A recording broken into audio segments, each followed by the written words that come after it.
Cancer Healer Center, a new beginning.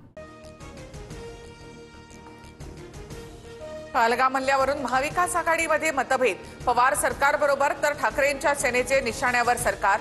आता दहशतवाद्यांना शोधणं महत्त्वाचं, कुणाला काढा असं मी बोलणार नाही. गृहमंत्र्यांच्या राजीनाम्यावर पवारांचं वक्तव्य, तर राऊतांकडून गृहमंत्र्यांच्या राजीनाम्याची मागणी. पवारांच्या धर्मावरच्या वक्तव्यावरून वाद, पहलगाममध्ये धर्म विचारून मारलं का याबाबतचं सत्य माहीत नाही. शरद पवार यांचं वक्तव्य, तर ज्यांचे नातेवाईक मारले गेले आहेत त्यांनी काय सांगितलं ते ऐका. फडणवीसांचा पवारांना सल्ला. पहलगाम हल्ल्यानंतर काहीतरी मोठं घडणार असल्याचे संकेत. उत्तर काश्मीरमध्ये भारतीय राफेल विमानांच्या रात्रभर घिरट्या, लष्कर प्रमुखांकडून सुद्धा नियंत्रण रेषेवरील परिस्थितीचा आढावा. पाकिस्तानने 30 वर्ष दहशतवाद्यांना मदत पुरवली, आम्हाला याची मोठी किंमत मोजावी लागली.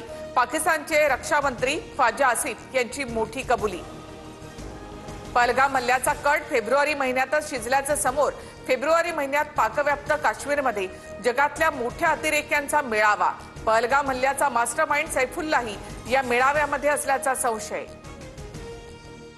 पहलगाम हल्ल्यात सहभागी असलेल्या 2 दहशतवाद्यांची घरं जमीनदोस्त.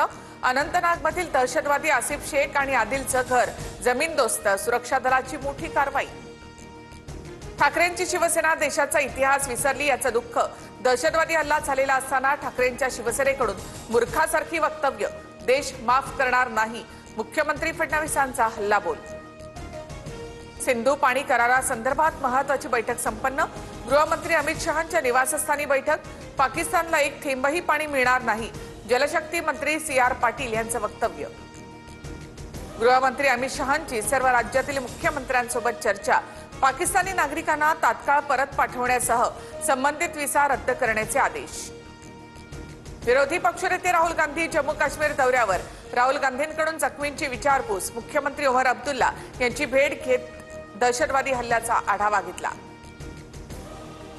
आदिल शहाच्या कुटुंबियांना उपमुख्यमंत्री शिंदेंकडून 5 लाख रुपयांची मदत सुपूर्द. एकनाथ शिंदे आदिल शहाच्या कुटुंबियांना घरही बांधून देणार. पहलगाममध्ये पर्यटकांना वाचवताना आदिलचा मृत्यू. श्रीनगरमध्ये अडकलेले 232 पर्यटक. विशेष विमानानं पर्यटक मुंबईमध्ये दाखल. मुंबई विमानतळावर मंत्री आशिष शेलार यांच्याकडून पर्यटकांचं स्वागत. पहलगाम हल्ल्यानंतर नियंत्रण रेषेवर गोळीबार.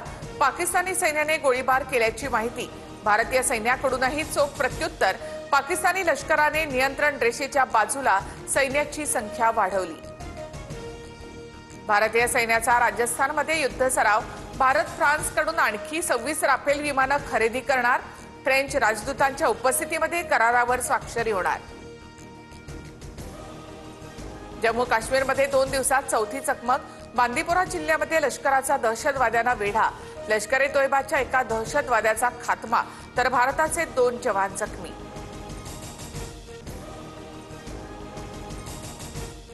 Cancer Healer Center, a new beginning.